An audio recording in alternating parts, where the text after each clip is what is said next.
screencast and upload. Kaya nga nakakaano rin yun. Kasi yung iba na hindi pa na-demoni, edi swerte nila. Mag-delete na lang sila. Ako nga rin kung minsan parang natatakot din ako kasi nga yung ibang short videos ko, parang compilation, yung mga ganon. So ngayon pag nag-ano na ako, dinedelete ko na yung iba pag na-edit ko na siya. Dinedelete ko na pag na-upload ko para hindi ko siya maulit. Pero sabi naman nila, pag short videos, wala namang problema kasi pag ine-edit mo, papalitan mo yung kanta, papalitan mo yung title, wala naman daw problema. Pero, syempre, better mag-ingat. Okay, lalabas na ako. 2 minutes na lang pala. Ay nako, nandyan pala itong Marites na to. Bakit ngayon ka lang pumasok? Nangangati tuloy yung likod ko. Pakikamot nga naman, Eris. Nangangati yung likod ko. Ay nako. Sir Eris can mega love shout out from Kamsat Lisa. Nangangati yung likod ko, eh. Ano kayang palatandaan yun pag nangangati yung likod? Sabi pag nangangati daw yung palad mo, eh, ano, pera daw yun. Eh, pag nangati yung likod, Ate Lisa Vlog from Ading Eris. Ading Eris na lang ilagay mo ay Ading Eris na lang ibagam Kabsat Lisa ay na ako, paserser yan. I love how you sometimes talk Filipino with a Spanish accent.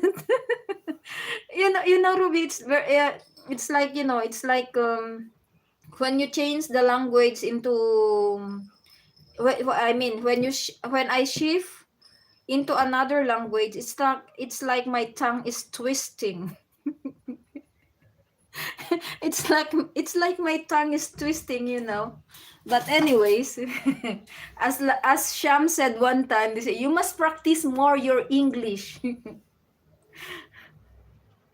Grabe. Practicein ko pa daw yung English ko.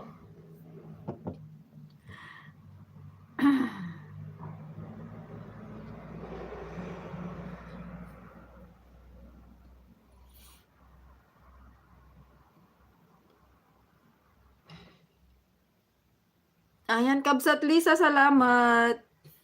Ading Eris na lang itawag mo, Kabsat Lisa, kasi ano yan.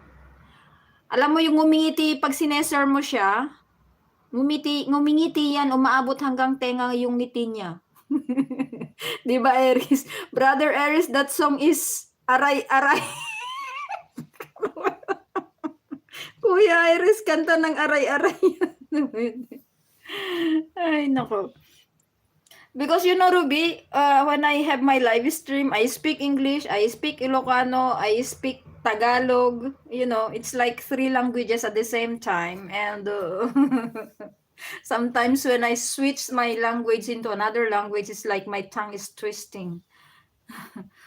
Old man. Old man din.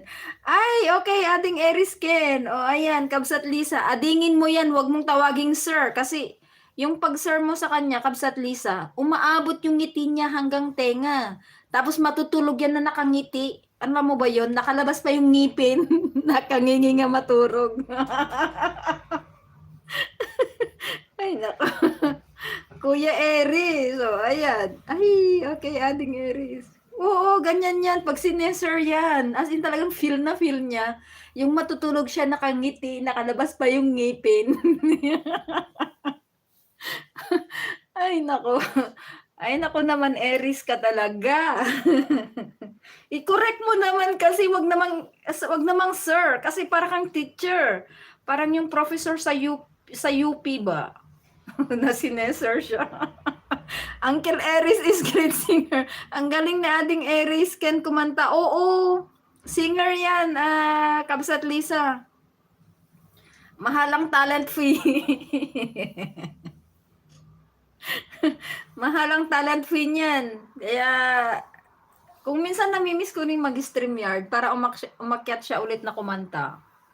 You know, Ruby, Aries Ken is good singer. Perhaps I need to learn again how to use the StreamYard so that he will go up on my channel and on my live stream and he will sing for us. Ayan, English speaking dollar